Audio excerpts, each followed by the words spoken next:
Chinese army.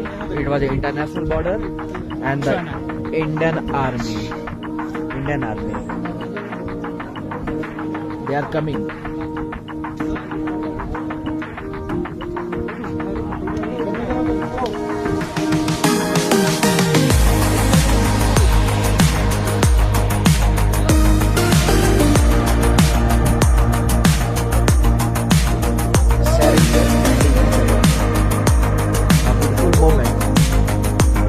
Himalaya की ऊंची बर्फीली चोटियां, जहां हवा में ठंड के साथ सन्नाटा भी घुला होता है, जहां हर कदम देश की सुरक्षा से जुड़ा होता है।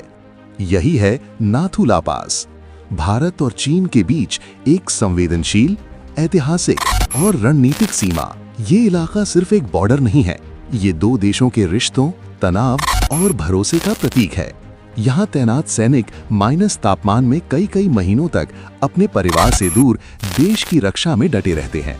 और इसी कड़ाके की ठंड में हाल ही में एक ऐसा दृश्य सामने आया जिसने लोगों का ध्यान अपनी ओर खींच लिया। सीमा पर आमने सामने खड़े भारतीय और चीनी सैनिक, लेकिन इस बार हाथों में हथियार नहीं थे, हाथों में थी टॉफियां। एक दूसरे को टॉफी देना, मुस्कुराना और आपसी सम्मान के साथ दो शब्दों की बातचीत। ये कोई सैन्य अभ्यास नहीं था, ये कोई राजनीतिक समझौता नहीं था, ये था इंसान का इंसान से जुड़ना। जब पूरी दुनिया युद्ध और तनाव की खबरों से भरी हो, तब सीमा पर खड़ा एक जवान शांति का संदेश दे तो ये साधारण घटना नहीं होती। लेकिन इसी के साथ सवाल भी उठते हैं। भारत और चीन के रिश्ते इतिहास में कभी आसान नहीं रहे। 1962 का युद्ध, डोकलाम विवाद, गलवान घाटी की झड़प, ये सब घटनाएं आज भी लोगों की यादों में ताजा हैं। तो सवाल लाजमी है, क्या चीन पर भरोसा किया जा सकता है? क्या भारत और चीन वाकई दोस्त बन सकते हैं? इस वीडियो के सामने आते ही सोशल मीडिया पर मिली-जुली प्रतिक्रियाएं देखने को मिली। कुछ लोगों ने कहा ये इंसानियत की जीत है, सैनिक राजनीति से ऊपर होते हैं। तो वहीं कुछ लोगों ने लिखा चीन पर भरोसा मत करो, ये सब सिर्फ दिखावा है।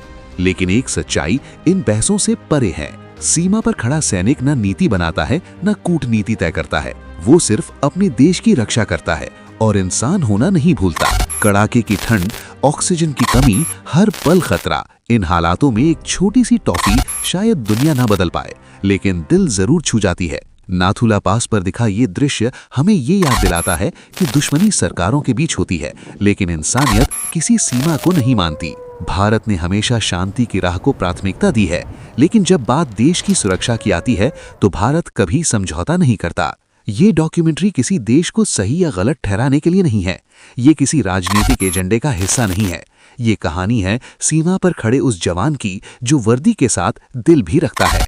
अब सवाल आपसे है, क्या ऐसे छोटे कदम बड़े बदलाव ला सकते हैं? क्या भारत और चीन के रिश्तों में वाकई सुधार संभव है, या ये सब बस एक पल की तस्वीर है? अपनी राय कमेंट बॉक्स में जरूर लिखिए, क्योंकि आपकी आवाज भी मायने रखती है।